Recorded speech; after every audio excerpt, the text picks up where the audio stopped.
Friends, welcome to online TSP. दोस्तों, आप सभी का बहुत बहुत स्वागत है। वीडियो को स्टार्ट करने से पहले अगर आपने चैनल को सब्सक्राइब नहीं किया है तो पहले चैनल को सब्सक्राइब करें और बेल आइकन को क्लिक करें। चलिए अब हम वीडियो स्टार्ट करते हैं। आज की इस वीडियो में हम क्लास 10th के इकोनॉमिक्स चैप्टर 2 का अगली कड़ी को आगे बढ़ाते हैं। तो पिछले क्लास में हमने घिसावट तक की जानकारी प्राप्त कर ली थी कि घिसावट क्या होता है। अब इसमें हम आगे अब जानेंगे। अब नेक्स्ट टॉपिक है केंद्रीय सांख्यिकी संगठन। नेक्स्ट टॉपिक आपका क्या होगा, ये हेडिंग होगा केंद्रीय सांख्यिकी संगठन। तो भारत में एक सांख्यिकी विभाग के अंतर्गत केंद्रीय सांख्यिकी संगठन राष्ट्रीय आय निकालने के लिए एक उत्तरदायी होती है। तो कहने का मतलब है कि भारत कोई भी देश हो, वो अपने उस देश के अंदर राष्ट्रीय आय के आकलन के लिए या सांख्यिकी यानी बहुत सारे डाटा को संग्रह करने के लिए एक संस्था बनाई जाती है। तो भारत में भी एक सांख्यिकी विभाग है और उसके अंदर एक केंद्रीय सांख्यिकी संगठन की स्थापना की गई है, जिसका मुख्य कार्य क्या है, आपका राष्ट्रीय आय निकालना। उनका मुख्य कार्य क्या होगा, राष्ट्रीय आय निकालना। तो आपसे पूछा जाएगा क्वेश्चन कि केंद्रीय सांख्यिकी संगठन का मुख्य कार्य क्या है, तो आपका आंसर क्या होगा, राष्ट्रीय आय का आकलन करना। राष्ट्रीय आय का आकलन करना। इसका मुख्यालय नई दिल्ली में स्थित है, यानी इसका मुख्यालय नई दिल्ली में स्थित है और राष्ट्रीय आय निकालने में के कार्य में राष्ट्रीय प्रतिदर सर्वेक्षण संगठन इसकी सहायता करती है। तो ये भी बहुत इंपॉर्टेंट है। आपसे पूछा जाएगा कि केंद्रीय सांख्यिकी संगठन को राष्ट्रीय आय निकालने में कौन सी संस्था सहयोग करती है, कौन सी संस्था सहयोग करती है, तो आपका ये आंसर होगा केंद्रीय सांख्यिकी संगठन। तो इस पॉइंट से हम बहुत 2-3 ऑब्जेक्टिव बहुत ज़्यादा आता है। तो पहला क्या आपका ऑब्जेक्टिव बनेगा कि केंद्रीय सांख्यिकी संगठन का स्थापना क्यों किया गया, केंद्रीय सांख्यिकी संगठन की स्थापना क्यों की गई, तो आपका आंसर होगा राष्ट्रीय आय निकालने के लिए। दूसरा क्वेश्चन यहाँ पर बनेगा कि केंद्रीय सांख्यिकी संगठन का मुख्यालय कहाँ है, तो नई दिल्ली है। ध्यान से देखेंगे इसको, केंद्रीय सांख्यिकी संगठन का मुख्यालय कहाँ है, नई दिल्ली है। उसके बाद तीसरा क्वेश्चन आपका बनेगा कि केंद्रीय सांख्यिकी संगठन को राष्ट्रीय आय निकालने में सहयोग कौन करता है, तो आपका आंसर क्या होगा, राष्ट्रीय प्रतिदर सर्वेक्षण संगठन इसकी सहायता करती है। तो ये 3 क्वेश्चन इस टॉपिक से बहुत इंपॉर्टेंट है और आप इसको याद रखिएगा एग्जाम के पॉइंट ऑफ व्यू से। चलिए अब आगे चलते हैं। अब है मेन हेडिंग आपका यह है, राष्ट्रीय आय प्राप्त करने से क्या लाभ होते हैं। राष्ट्रीय आय प्राप्त करने से क्या लाभ होते हैं।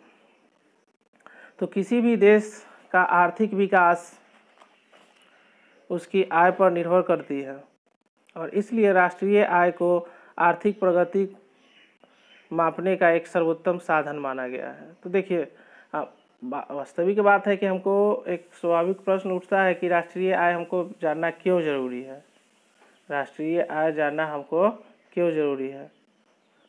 ये आपसे अगर कोई पूछ दे कि राष्ट्रीय आय क्यों निकाला जाता है, तो आप इसका आंसर सीधा दे सकते हैं कि कोई राष्ट्रीय आय के माध्यम से हम क्या कर सकते हैं, किसी देश की आर्थिक विकास के उसको जांच कर सकते हैं कि यह देश किस श्रेणी में है, विकासशील देश की श्रेणी में है कि विकसित देश की श्रेणी में है कि। और उसके बाद इसके साथ साथ एक और चीज़ हमको यह बेनिफिट होगा कि देश की आर्थिक व्यवस्था में क्या हो रहा है, प्रगति हो रही है कि कमी हो रही है। यानी जिस साल राष्ट्रीय आय पिछले साल की तुलना में अगर अधिक हो गई तो हम कहेंगे कि आर्थिक प्रगति हो रही है, और पिछले साल की तुलना में अगर राष्ट्रीय आय कम जाएगी तो हम क्या कहेंगे कि हमारे देश का आर्थिक स्थिति में कमी आ रही है, यानी देश की आर्थिक स्थिति खराब हो रही है।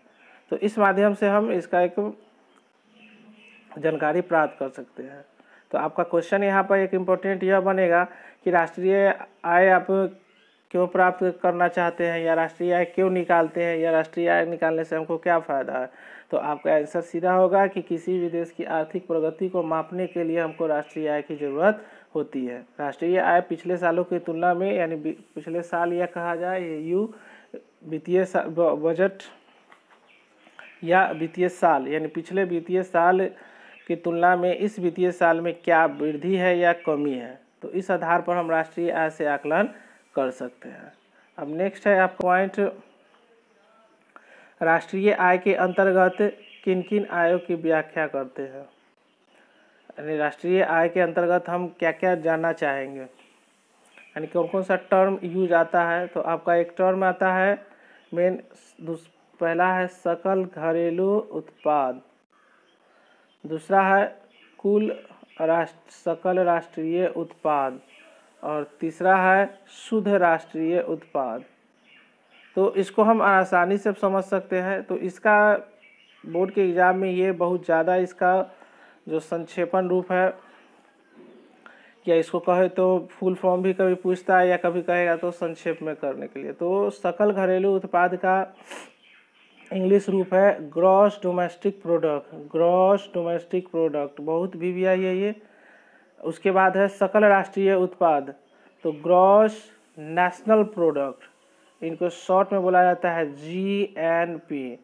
और उसके बाद है शुद्ध राष्ट्रीय उत्पाद, इसको बोला जाता है नेट नेशनल प्रोडक्ट और इसको शॉर्ट में बोला जाएगा NNP। तो ये क्वेश्चन आता है कि NNP का पूर्ण रूप लिखे, तो आप क्या कहेंगे, नेट नेशनल प्रोडक्ट। GNP का कहेगा तो आपका क्या होगा, ग्रॉस नेशनल प्रोडक्ट। और GDP क्या कहेगा, तो ग्रॉस डोमेस्टिक प्रोडक्ट। तो अब हम बारी बारी से जानेंगे कि सकल घरेलू उत्पाद होता क्या है और सकल राष्ट्रीय उत्पाद क्या होता है और शुद्ध राष्ट्रीय उत्पाद क्या होता है। मतलब ये है तो इसको कि GDP क्या होगा, GNP क्या होगा और NNP क्या होगा। तो चलिए स्टार्ट करते हैं। अब मेन नेक्स्ट पॉइंट होगा आपका सकल घरेलू उत्पाद।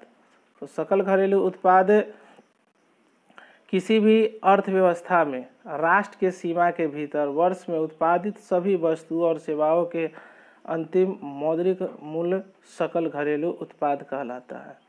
तो कहने का मतलब इसमें यह स्पष्ट है कि किसी भी अर्थव्यवस्था में यानी यह अर्थव्यवस्था का मतलब क्या हो जाएगा, एक देश की अर्थव्यवस्था।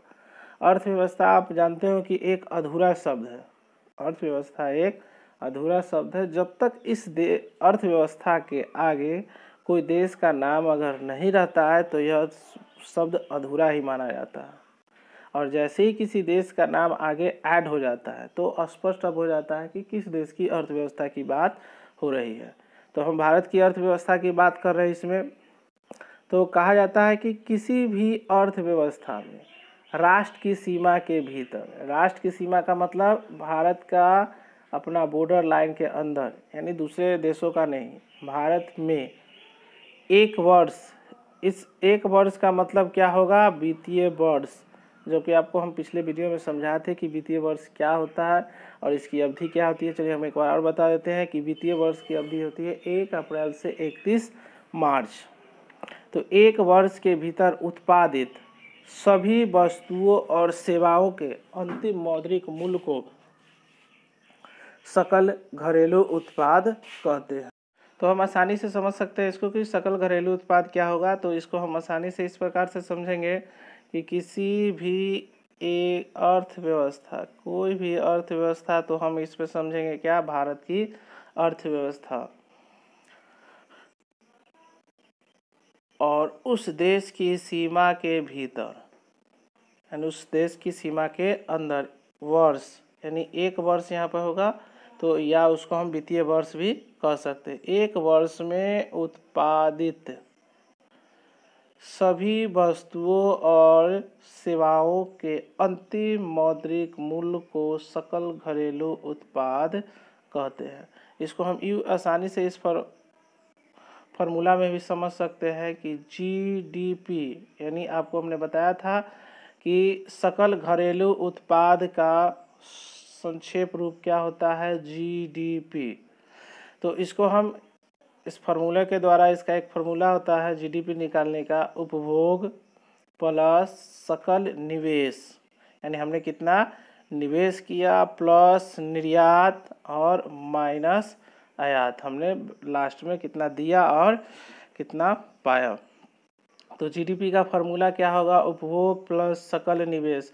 ये आपको मैंने बताया था कि सकल निवेश क्या होता है, उपभोग क्या होगा, और इसको हम आगे भी बताएंगे कि उपभोग किसको बोलेंगे, सकल निवेश किसको बोलेंगे, निर्यात किसको बोलेंगे और आयात किसको बोलेंगे।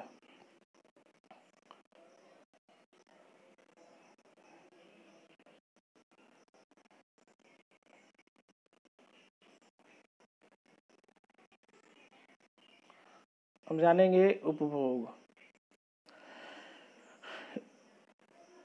ये आपका हेडिंग होगा उपभोग, जो कि पीछे हमने जाना था कि इसको जानेंगे क्या होता है।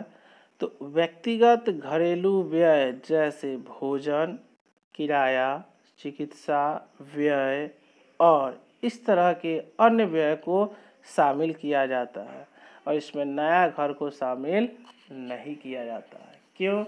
क्योंकि अब प्रश्न उठेगा आपका कि नया घर को क्यों नहीं शामिल किया जाएगा, नया घर को क्यों नहीं शामिल किया जाएगा।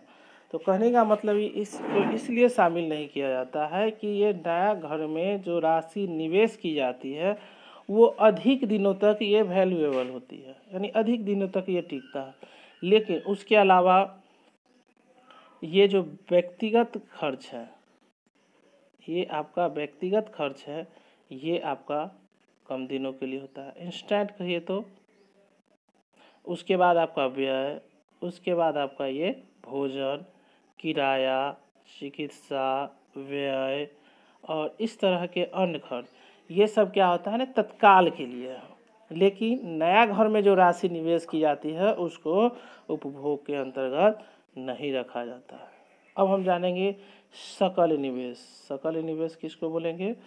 तो सकल निवेश का मतलब क्या होगा, व्यवसाय या घर के द्वारा पूंजी के रूप में लगाए जाने वाले धन को निवेश के रूप में परिभाषित किया जाता है। मतलब व्यवसाय या घर में जो हम पूंजी लगाते हैं, यानी व्यवसाय कर रहे हैं या घर में बनाने में जो हम पूंजी निवेश करेंगे, तो वो जो धन लगेगा, तो स्पष्ट है कि हम कोई दो का व्यापार स्टार्ट करेंगे तो या घर बनाएंगे तो हमको उसमें धन की आवश्यकता होगी, और यही धन आपका क्या कहलाएगा, निवेश कहलाएगा। तो आप स्पष्ट समझ चुके हैं कि सकल निवेश किसको बोलेंगे। तो सकल निवेश का अर्थ मतलब क्या हो जाएगा कि व्यवसाय या घर में जो पूंजी लगाया जाता है तो वही पूंजी क्या कहलाएगा, निवेश कहलाएगा। अब आगे है आपका सरकारी व्यय। अब सरकारी व्यय किसको बोलेंगे, इस सरकारी व्यय किसे कहा जाएगा। तो सरकारी व्यय के अंतर्गत देख लिए एकदम आसान है और सरल शब्दों में आप आसानी से समझ रहे होंगे, हम आशा कर रहे हैं कि सरकारी व्यय के अंतर्गत निम्नलिखित खर्च को जोड़ा जाता है। यानी आपका प्रश्न उठा होगा कि सरकारी व्यय होता क्या है, तो इसको हम जानेंगे कि सरकारी व्यय के अंतर्गत किसको किसको जोड़ा जाता है। तो एक आता है आपका पहला, सरकारी कर्मचारी का वेतन, यानी जितने भी हमारे देश में सरकारी कर्मचारी हैं वो सब का वेतन जो दिया जाता है वो क्या कहलाएगा, सरकारी व्यय। सेना के लिए हथियार खरीदना, सेना के लिए हथियार खरीदना, तो ये भी क्या है, सरकार अपने खजाने से निकालती है पैसा। उसके बाद तीसरा है सरकार द्वारा निवेश व्यय, यानी सरकार भी क्या करती है, अपना पूंजी इन्वेस्टमेंट करती है। तो ये 3 पॉइंट को हम क्या मानेंगे, सरकारी व्यय। तो आपसे क्वेश्चन आएगा कि सरकारी व्यय किसको किसको कहा जाएगा। तो सरकारी व्यय के अंतर्गत क्या क्या आएगा, सरकारी कर्मचारी को पेमेंट देना, दूसरा आएगा आपका सेना के लिए हथियार खरीदना, तीसरा आएगा सरकार द्वारा इन्वेस्टमेंट।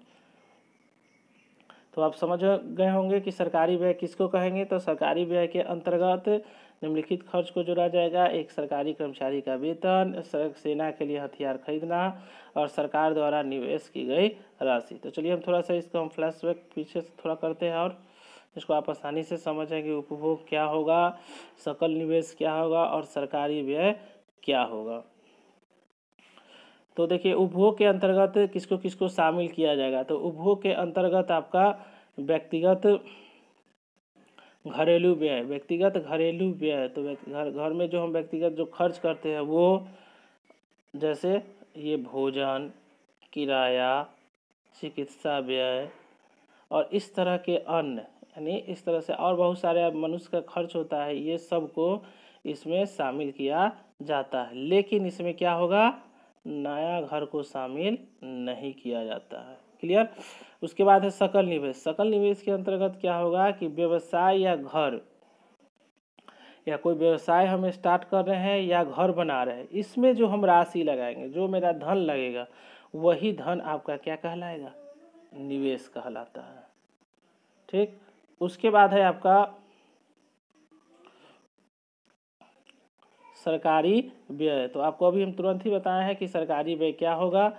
तो सरकारी व्यय के अंतर्गत सरकारी कर्मचारी का वेतन देना, उसके बाद है सेना के लिए हथियार खरीदना, तीसरा सरकार द्वारा निवेशित की गई व्यय। तो ये सब आपका सरकारी व्यय होता है। अब हम जानेंगे कि निर्यात क्या होता है। तो निर्यात किसको बोलेंगे, जिन सामानों एवं सेवाओं को देश ने दूसरे देशों के लिए उत्पादन किया है या उत्पादित किया है, वह निर्यात कहलाता है। जैसे कहने का स्पष्ट हो गया कि कोई भी देश में कोई भी ऐसा प्रोडक्ट तैयार हो रहा है जो दूसरे देशों के लिए तैयार हो रहा है और दूसरे देश में भेजा जाता है, वह सब वस्तु क्या कहलाएगा, निर्यात वस्तु कहलाएगा। क्लियर। तो निर्यात मतलब कि एक देश से दूसरे देश में कोई वस्तु का जाना, वो निर्यात कहलाएगा। और आयात जस्ट उसी का अपोजिट होगा। देखिए, वह वस्तु एवं सेवाओं जो दूसरे देशों से मंगवाना पड़ता है, वह क्या कहलाएगा, आयात कहलाएगा। यानी हम दूसरे देशों से अपने ही यहाँ कोई वस्तु को लाएंगे तो वो आपका क्या कहलाएगा, आयात कहलाएगा। और हम अपने देश से दूसरे देश में एक वस्तु को भेजेंगे तो वो आपका क्या कहलाएगा, निर्यात कहलाएगा। तो आप इसको एकदम सरल भाषा में इस तरह से भी याद कर सकते हैं कि वैसा वस्तु जिसका निर्माण दूसरे देशों के लिए हो रहा है वो निर्यातित वस्तु कहलाएगा, और वैसा वस्तु जो दूसरे देशों से हमारे देश में आ रहा है वह क्या कहलाएगा, आयातित वस्तु कहलाएगा। क्लियर। अब हम आगे चलते हैं। अब सकल राष्ट्रीय उत्पाद, हमने उधर सकल घरेलू उत्पाद जाना था कि अब हम जानेंगे अब कि मेरा नेक्स्ट हेडिंग होगा सकल घरेलू उत्पाद। ये बहुत ही इम्पोर्टेंट है, सकल घरेलू उत्पाद बहुत ही इम्पोर्टेंट है। तो सकल घरेलू उत्पाद किसको बोलेंगे, किसी भी देश में एक वर्ष के अंतर्गत जिन वस्तुओं और सेवाओं का उत्पादन होता है उसे सकल घरेलू राष्ट्रीय उत्पाद कहते हैं। एक मिलता जुलता ही है उसी के तरह, किसी भी देश में एक वर्ष के अंतर्गत जिन वस्तुओं और सेवाओं का उत्पादन होता है उसे सकल राष्ट्रीय उत्पाद कहते हैं। और सकल राष्ट्रीय उत्पाद का फॉर्मूला इस प्रकार है।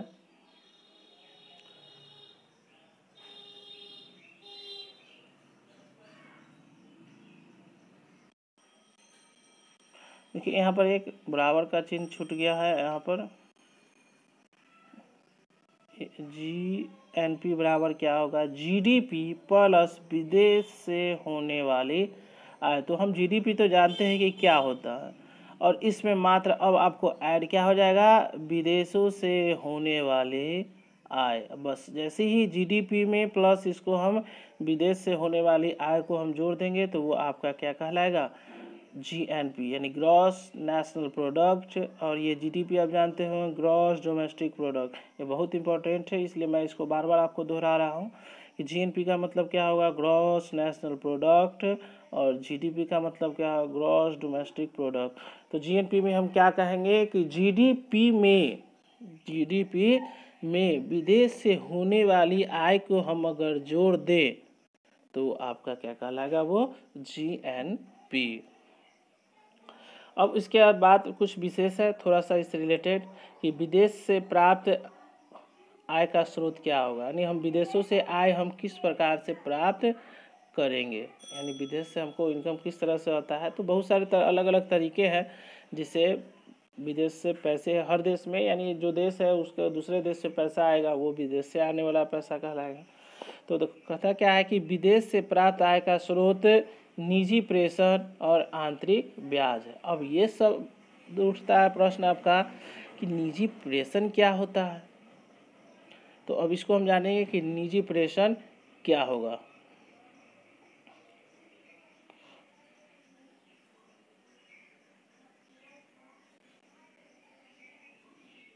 तो निजी प्रेषण, ये आपको ये वर्ड बहुत इम्पोर्टेंट है जानना। तो निजी प्रेषण के अंतर्गत होता है क्या कि भारत के नागरिक विदेश में कार्यरत और विदेश के नागरिक भारत में कार्यरत, इन दोनों के बीच लेन देन को हम निजी प्रेषण कहते हैं।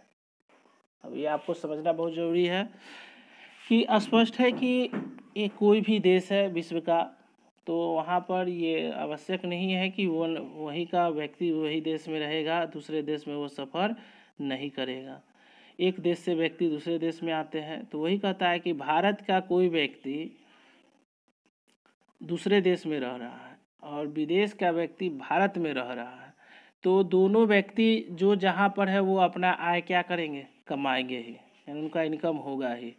तो इन दोनों के बीच लेन देन को हम उसको क्या बोलते हैं, निजी प्रेषण। तो निजी प्रेषण का तात्पर्य क्या हो जाएगा कि विदेश से पैसा लाना और एक देश से दूसरे देश में जाना, ये आपका क्या कहलाएगा, निजी प्रेषण। तो एक बहुत इम्पोर्टेंट है और ये आप जानते ही होंगे, नोट है पॉइंट कि भारत निजी प्रेषण में आमदनी करने वाला अग्रणी देश है।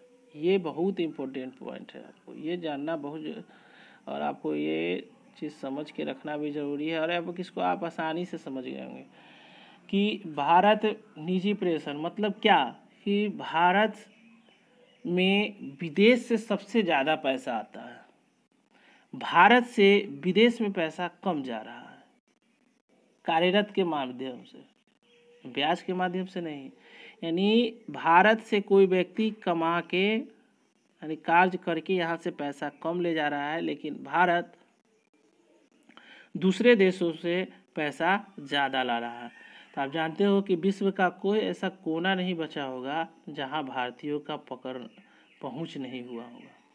तो इस दृष्टि से क्या है कि अधिक भारतीय दूसरे देशों में रह रहे हैं और वो अलग अलग माध्यम से आप ये समझ सकते हैं कि वो भारत में पैसा ला रहे हैं। अब एक टर्म आपका था पीछे पॉइंट में कि आंतरिक ब्याज क्या होगा, इस हर शब्द को आपको जानना जरूरी है। एक एक शब्द जब तक आप नहीं समझेंगे आपका इकोनॉमिक्स पे पकड़ नहीं होगा। तो आंतरिक ब्याज क्या होगा, तो इसके माध्यम से भारत को कम आय प्राप्त होता है क्योंकि भारत द्वारा लिया गया कर्ज ज़्यादा है। समझिए इस पॉइंट को, भारत क्या किया हुआ है, कर्ज ज़्यादा लिए हुए और दिया हुआ कर्ज इसका बहुत ही कम है। तो आंतरिक ब्याज और निजी प्रेषण में भारत टॉप पर है, यानी फर्स्ट स्थान पकड़े हुए हैं, और आंतरिक ब्याज में इनका कोई फर्स्ट स्थान नहीं है। तो आप समझ रहे होंगे निजी प्रेषण क्या है और आंतरिक ब्याज क्या है। तो आंतरिक ब्याज का मतलब क्या हो गया कि ब्याज के माध्यम से हम दूसरे देशों से पैसा कम ला पाते हैं, और भारत बहुत ही कम ऐसे देश है जिसको कुछ कर्ज दिया हुआ है, ज़्यादातर अधिक देशों से एक कर्ज लिया हुआ है। तो हमारा बहुत सारा पैसा हम कर्ज चुकाने में ही अपने राष्ट्रीय आय का इसमें हम खर्च करते हैं।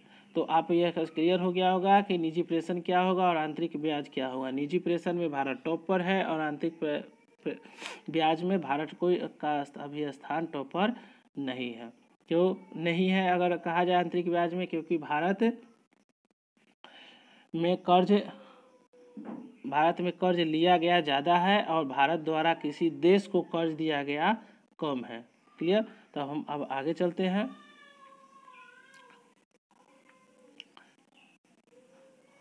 अब मेरा नेक्स्ट हेडिंग शुद्ध राष्ट्रीय उत्पाद।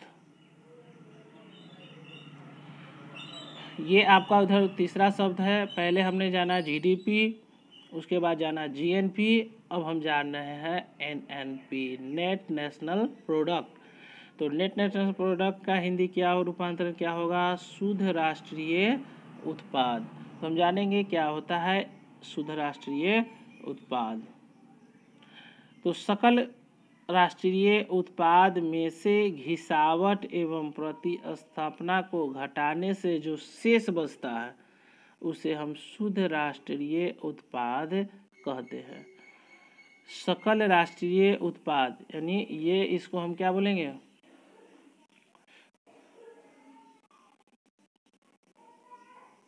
जीएनपी।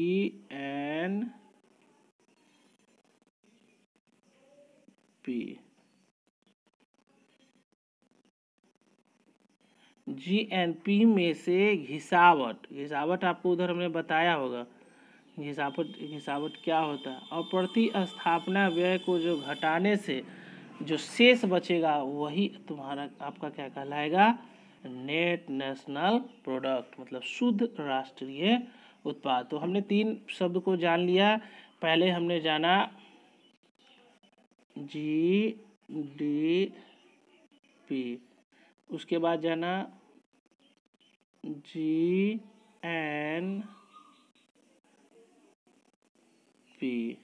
अब लास्ट में हमने जाना क्या, एनएनपी।